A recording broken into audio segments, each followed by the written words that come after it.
Keita versus Ige. Was really excited for this fight. Hell, I'm excited for any fight in the UFC featherweight division.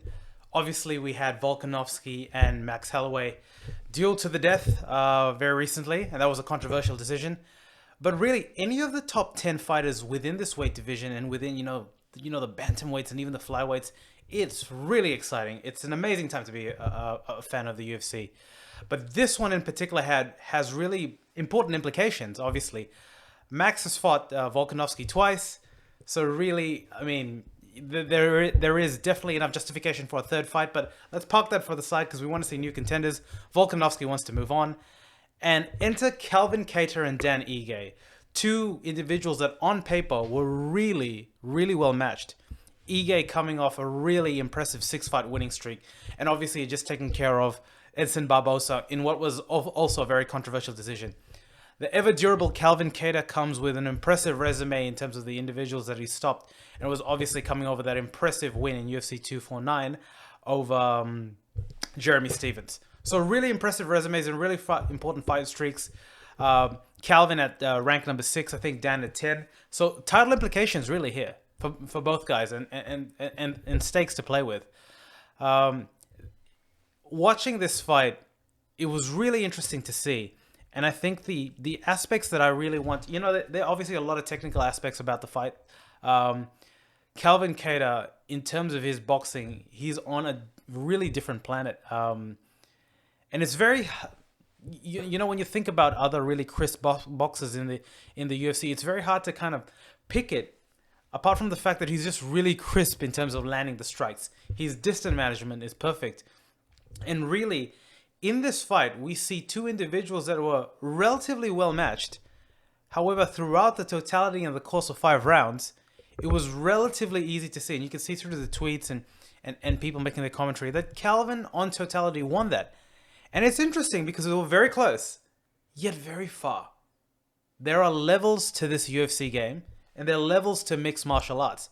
And even where you can have two competitors such as Dan Ige and Calvin Kattar relatively close in terms of the fight, there really was a winner.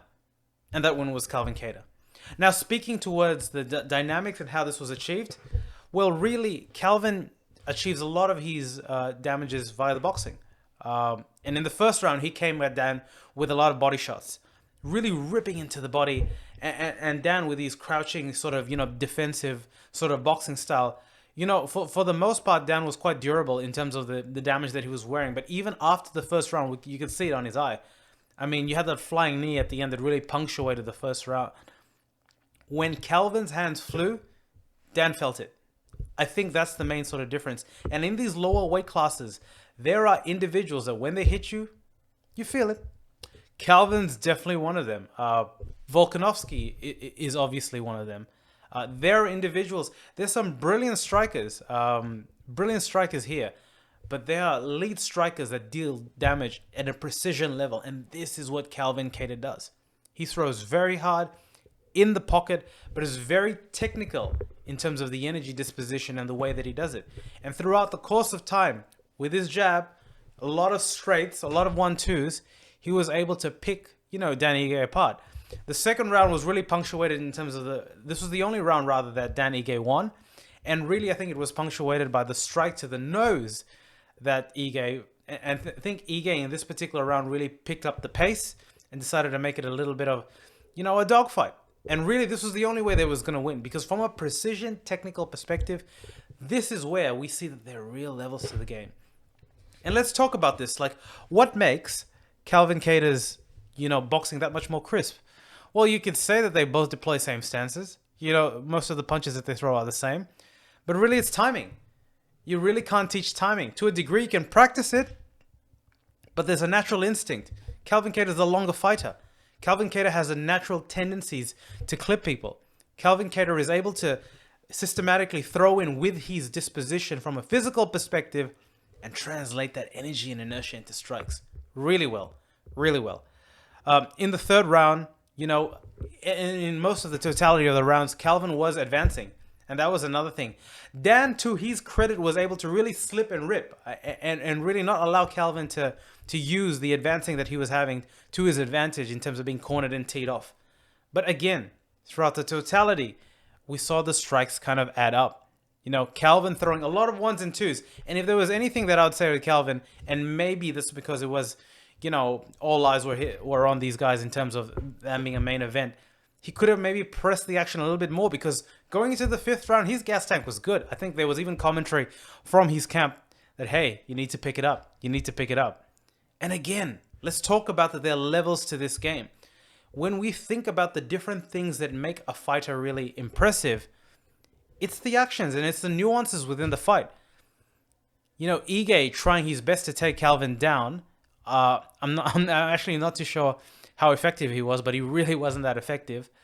And they won, you know, double leg blasts. They were almost like, you know, standing running tackles. And simply the footwork, the positioning, the strikes, in totality, they wore Dan Ige down. And you can say, if you were to argue, that in no one time was Ige really in any real danger of maybe being finished. But at the same time, he was simply outclassed on the feet. And there was really nothing he could do. He tried a lot of things, but he was outclassed. And again, there are levels to this game. There's levels of punctuation that Kattar did that really allowed him to stay really relevant in this particular fight. So guys, that's my synopsis there. Where to for now for Calvin Kattar? Well, he's obviously calling Volkanovski out. Why wouldn't he? Like, everyone should go at the champ. But at the same time, Max Holloway, I think, is a great fight. Two great strikers. Holloway coming off what was a very close loss to Volkanovski, and definitely there's some merit in running them back a third time. Let's pit these two guys together. Elite strikers. Is Kattar ready for the big time? Is Kattar ready for it? Does Max have one last, you know, push to reclaim his throne? I think that's a great fight. And I think all the fights here in the featherweight division are great. Where to for Ige? Not too sure, but there's a lot of fights there. There's a lot of good contenders there. And there's no doubt that he's young in his career to definitely, you know, take this as a learning curve and come back. That's my analysis, guy.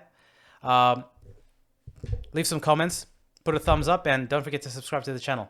Peace.